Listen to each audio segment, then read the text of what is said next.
마라나타, 여행자는 요구하고 순례자는 감사한다. 한번 고백해 보시죠. 여행자는 요구하고 순례자는 감사한다. 어쩌면 다윗은 순례자의 삶을 살았다고 해도 과언이 아니죠. 오늘 제목을 다윗은 취하는 자가 아니라 받는 자다. 내가 내 의지와 노력과 열심으로 무엇을 쟁취하고 어느 자리에 올라가고 많은 소유를 갖는 사람이 아니라 전적으로 하나님 주권을 인정해서 하나님의 때를 기다리고 하나님의 방법대로 살아가는 사람이었던 거죠. 그래서 다윗은 사울을 죽이지 않았죠. 죽일 수 있는 기회가 왔음에도 불구하고, 그리고 온 이스라엘의 왕이 될 때까지 기다렸죠.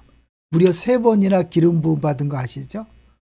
사무엘에게 기름 부음 받았고, 유다 지파만의 왕으로 기름 부음 받았고, 마지막에 이제 온 백성 이스라엘 지파, 북이스라엘 지파들의 기름을 부음 받아서 진정한 왕이 된 거죠. 그때까지 기다렸던 거죠. 그리고 압살롬이 반역했을 때 싸우지 않고 기꺼이 왕궁을 떠납니다. 하나님께서 나를 왕으로 세우시려면 다시 돌아오게 할 것이다. 아들과 싸우지 않고 떠나는 모습을 볼 수 있죠. 철저하게 하나님의 주권에 모든 것을 맡기는 거죠. 이 다윗이 사울을 죽이지 않은 일은 뭘까요? 하나님의 사울에게 하신 일이 사울이 자신에게 한 일보다 훨씬 더 중요했기 때문이다. 하나님 중심이니까 자기한테 행한 짓을 보면 도저히 용서할 수 없고 또 용납할 수 없지만 하나님이 그에게 기름 부어서 그를 세웠다. 그러니까 하나님이 사울에게 하신 일이 사울이 자기에게 한 일보다 더 크기 때문에, 중요하기 때문에 기꺼이 자기 손으로 원수를 갚지 않은 거죠. 우리의 인생은 원대하고 광대한 이야기라고 그렇게 말합니다. 그 이야기를 우리는 삭제해도 안 되고 편집해도 안 됩니다. 그래서 이제 이런 얘기가 있어요. 책에 보면 우리 모두는 이야기 속에 있다. 결국 모든 것이 깨어지고 모든 흩어진 것이 조화하게 하나로 묻혀져서 나중에 우리가 이것이 바로 그때 그 일이 갖는 의미였구나 하고 외치게 만드는 그런 이야기 말이다. 우리 퍼즐 이야기 했죠. 우리가 지금 당하고 있는 건 퍼즐 조각이니까 우리가 전체를 보지 않는 한 이해가 안 되는 거죠. 나중에 가서 전체가 다 맞춰졌을 때 그거였구나. 그 퍼즐을 이야기라는 표현을 쓴 것뿐이죠.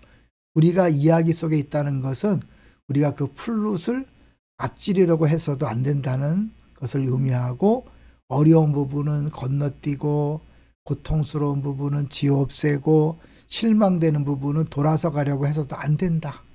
심지어 비탄도 우리가 이야기 안에 머무는 대단히 중요한 방식이다. 그러니까 슬픔의 노래, 아픔, 고통도 필요해서 주신 거죠. 다윗이 사울이 죽었을 때 조가를 지었잖아요. 조가. 그래서 다윗의 이야기를 가만히 보면요, 사실은 사울의 전사 소식과 이 다윗이 사울 일가를 위한 조가를 지은 것이 굉장히 중요해요. 왜냐하면 다윗이 얼마나 하나님 중심이었는가를 보여주는 거니까요. 하나님은 우리가 손가락 하나 까딱할 수 없는 상황 중에도 하나님은 우리의 삶 속에서 자신의 뜻을 완벽하게 이루신다. 할렐루야. 그렇죠? 여러분, 우리가 뭘 해서 되는 게 아니에요. 우리가 아무것도 할 수 없는 상황, 그 상황도 하나님은 지금 일하고 계시는 거죠. 하나님은 보이지 않게 섭리하시고 비밀리에 일하시며 우리가 스스로 하지 못하는 일을 해주신다. 어쩌면 우리가 아무것도 할 수 없는 무기력한 상황, 그때가 하나님이 가장 놀랍게 일하시는 시간일 수 있는 거죠. 그래서 영적인 삶의 가장 중요한 관심은요, 우리가 하나님을 위해 무엇을 하느냐가 아니다. 반대로 하나님이 우리를 위해 무엇을 하고 계신가이다. 내가가 아니고 하나님인 거죠. 이게 하나님을 경험하는 삶의 핵심이기도 한 거죠. 이런 삶의 어떤 것인가를 보여주는 게 다윗인 거죠. 다윗은 사울과 달리 철저하게 하나님 중심으로 살았기 때문에 취하지 않고 받은 거죠. 다윗이 사울과 다른 그것을 한번 결정적으로 보여주는 것이 다윗의 리더십은 사울의 리더십과 큰 대조를 이룬다. 사울은 위기를 맞았을 때 점쟁이를 찾았다. 다윗은 여호와를 찾았다. 이것이 이 두 사람의 가장 기본적인 차이점이다. 처음부터 늘 하나님을 생각하는 사람은 모든 상황에서 하나님을 찾지만 자기가 무엇을 해결해 보려고 자기가 뭔가 취하려고 하는 사울은 그냥 급하니까 하고 싶은 대로 하는 거예요. 그래서 사실은 사울이 잘못한 대표적인 두 가지 뭐예요? 사무엘을 기다리지 않고 자기가 제사를 드렸던 제사에 관한 거였죠. 그 다음에 아말렉 족속을 진멸하라 그랬는데 제사를 드리려고 좋은 거를 남겨두었다. 제사라는 그런 명분이 있지만 철저하게 하나님이 아니라 자기 중심이었던 거죠. 우리 신앙생활은 일이 아니다 관계 많이 들어봤죠.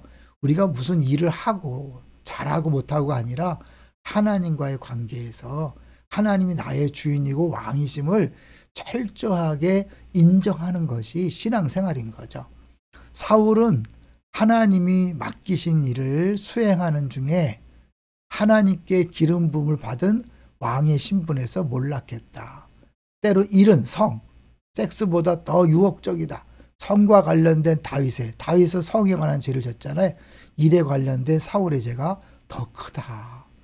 우리가 볼 때는 성에 관한 게 더 커 보이지만 하나님 볼 때는 아닌 거죠. 사울은 일을 잘하려고 노력했다. 그러나 일을 잘하고 좋은 왕이 되려는 방편으로 하나님을 끌어들였다. 결국 하나님을 수단과 방법으로 대우한 셈이다. 중요한 거예요. 일을 잘하기 위해서 자칫하면 하나님을 도구로 삼을 수도 있는 거죠. 근데 이게 일이라는 게 무서운 게요. 일은 그 기원이 하나님의 말씀과 행동이 있지요. 따라서 사람이 너무도 쉽사리 하나님처럼 될 수 있는 장이기 때문에 사람에게 위험한 유혹의 장이 되기도 한. 저는 이 내용을 들으면서 깜짝 놀라고 감동받았어요. 하나님께서 주신 일이잖아요. 그러니까 그거를 일을 잘하면 하나님처럼 되는 그런 유혹에 빠지는 거죠. 그러니까 잘못하면 우리는 일하다가 일을 주신 하나님을 잃어버릴 위험성이 있는 거죠. 일이란 것은요, 모든 일은 일을 통해 자신의 주권을 표현하시는 주권자 하나님에게서 비롯된 것이며 그 하나님을 나타내는 활동이다. 이 사실을 알면 우리가 모든 상황에서 자유할 수 있어요. 너무 일 잘하려고 하지 않아도 돼요. 꼭 성공이 중요한 게 아니에요. 그 일을 통해서 내가 무엇에 관심이 있는가? 하나님인가? 일인가? 그거를 놓치지 않으면 성공적인 믿음의 삶을 살 수 있는 거죠. 오늘도 우리는 매 순간 선택할 것입니다. 그때마다 내가 내 노력과 열심으로 취할 것인가? 아니면 하나님만 전적으로 의지하고 바라봄으로 하나님이 주시는 것을 받을 것인가? 어마어마한 차이가 있습니다. 저는 다윗을 보면서 또 사울을 보면서 우리 모든 기쁨의 동산 성도님들이 취하는 자가 아니라 받는 자로서 우리가 누려야 될 최고의 복들을 처음부터 마지막까지 온전히 누리시기를 주의 이름으로 축원합니다. 할렐루야.